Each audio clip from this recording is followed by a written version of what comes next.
Omah sakjedeke stasiun Wonokromo, Pak Narko lan Prayitno padha lagi jagongan. Wong loro padha meneng. Sajane asik karo lelambune dhewe-dhewe. Sedhela-sedhela usuk benakake anggone lungguh. Bu Narko mlebu nggawa cerek, gelas lan kelo godhog. Banjur lungguh ning kursi jejere Pak Narko. Sawetara wektu wong telu padha meneng. Loro rasane atiku.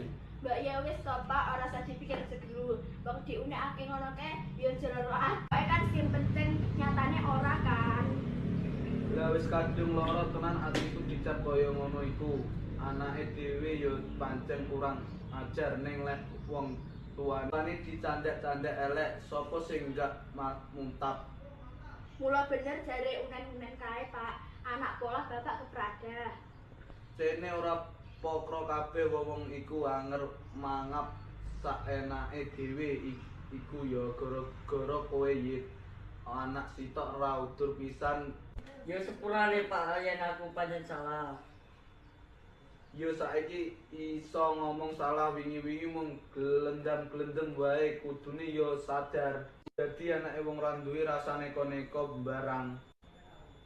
Aku dhewe jane ya wis ora kurang-kurang ngandani. Dadi wong ki mbok ya trimo apa eneke, ora dadak melu-melu kaya wong sugih, terus malah nyolong HP barang ya.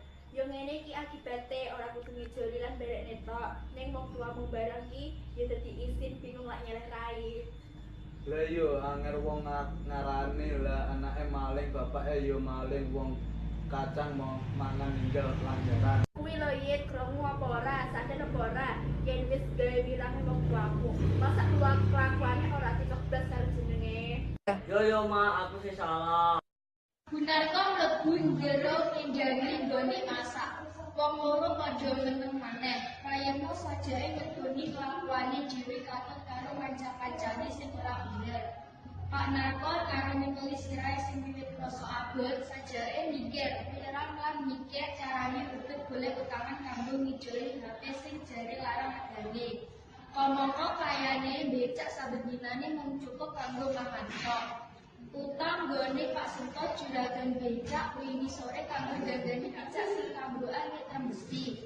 Durung sempat kepikir, malah saiki katambahan masalah anyar. Judut pikirane bingung gone mikir utek dumandhakan Pak Jaya teko ditutake Pak Bandi guru bekane Prayitno.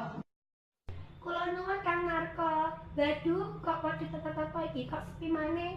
Monggo-monggo mlebet mriki Bu Jaya. Ana apa to? Ana apa to? Oh, monggo Bu pinalak mriki, ngapunten nggih. Ngeten niki griyane Yitno Bu. Matur nuwun. Waduh, nuwun sewu nggih kula ngrepoti.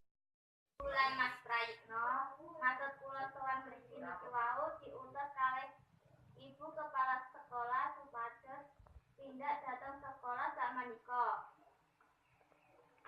Yo, dumadi kalih bapaknipun, Narsari kalih bapaknipun lan jenengan kalih Mas Yitno. Ya wis Pak, kita budal kono, saya dhisik aja sarungan mono.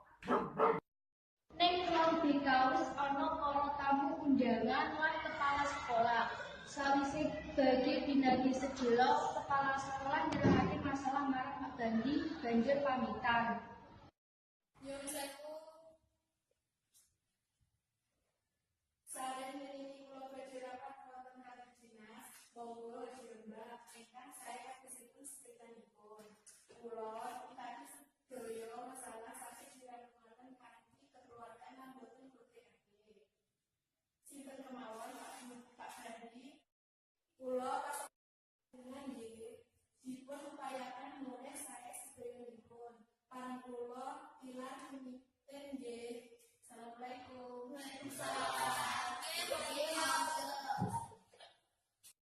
Iku padha rembugan. Rada suwe durung ana pembicaraan kabeh padha pingin milih anake dhewe. Wusanane Pak Bandi